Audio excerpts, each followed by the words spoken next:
Hey, Pastor Josh here. We're reading Genesis chapter 31, verses 36 through 44. Laban is caught up to Jacob, and now Jacob is going to get pretty angry based upon what Laban has told him. Then Jacob became angry and berated Laban. Jacob said to Laban, remember Laban had just went around, looked for, he accused Jacob of taking his household gods, which he did, but he didn't. Jacob didn't take it, but his wife Rachel, Laban's daughter, took his gods. And so he looked around, didn't find anything. And so when he didn't find anything, Jacob becomes extremely angry and berated Laban. Never a good idea. It's always a sin to act this way, even if it perhaps is well-deserving by the person. Laban has been a crooked, sinister crook. He's been terrible, and so perhaps he deserved it, but we should always overcome evil with good. We do not fight evil with evil. We turn the other cheek. We give the coat if someone takes our tunic. So those are the words of Jesus. And so Jacob became angry and berated Laban. Jacob said to Laban, what is my offense? What is my sin? That you have hotly pursued me. Why exactly are you running after me? And he's going to go through and you can almost see him if he's becoming angry and he's berating Laban, he's yelling, he's going through, he is unleashing everything that he's held on to for the last 20 years. Why have you hotly pursued me? For you have felt through all my goods. What have you found of all your household goods? None. Set it here before my kinsmen and your kinsmen, that they may decide between us two. Whatever I took from you, you put it down here. He says, no, you don't have any. These 20 years I've been with you. Your ewes and your female goats have not miscarried, and I have not eaten the rams of your flocks. I've taken care of your flocks.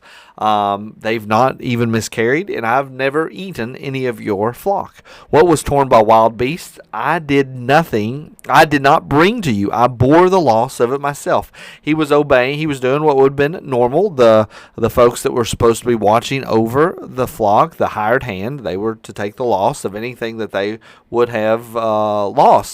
But sometimes what do?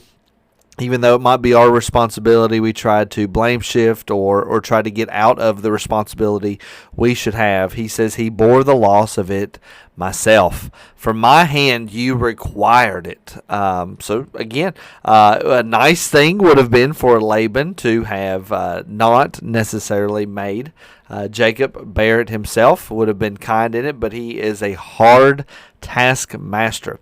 Whether stolen by day or by night, there I was. By day the heat consumed me, and the cold by night, and my sleep fled from my eyes. It's like, this is hard work being a shepherd, and he's supposed to be his son-in-law, so you would think that the conditions would be better for him, but he's saying, no, it wasn't. I had the same treatment that everyone else had. These 20 years I have been in your house. I served you 14 years for your 2 daughters and 6 years for your flock, and you have changed my wages 10 times. 10 times you've changed it over and over again. You said, I get the spotted, and then you changed it to the speckled, and then you changed it to this and to that. We don't know the exact changes that Laban did, but whatever it was, the Lord was blessing Jacob with the very type of sheep that he was supposed to be having, the agreement. And then when Laban saw that all those sheep were being produced, then he changed it to a different type of sheep. And he kept changing it 10 times, different ways. And then Jacob goes on to say, if the God of my father, the God of Abraham, had not been on my side, surely now you would have sent me away empty-handed. I would not have had a thing. God saw my affliction and the labor of my hands and rebuked you last night. Remember, God appeared to Laban in a dream and said, don't say anything to him, either good or bad. And so God saw Jacob's affliction. He sees our own affliction. He moves on our behalf. And if we think about the original readers of Genesis, written by Moses. Remember, Moses is compiling this entire book of Genesis, giving it to the people of Israel. They're going to remember their own affliction, that God saw their affliction and brought them out of Egypt. God saw their affliction just like God saw their ancestor Jacob's affliction. And then God moves on behalf. God fights our battles for us.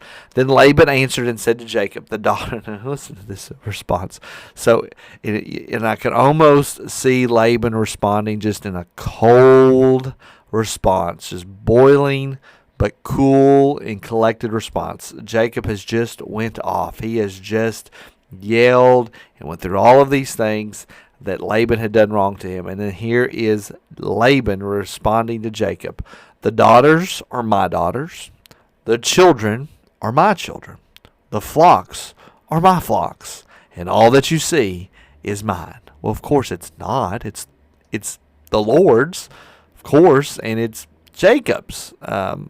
Jacob would have properly, this would have been all his. Laban would not have claim to that. But Laban is saying, all of these things are mine. You came here with nothing, and everything that you have came from me, and all that you see is mine.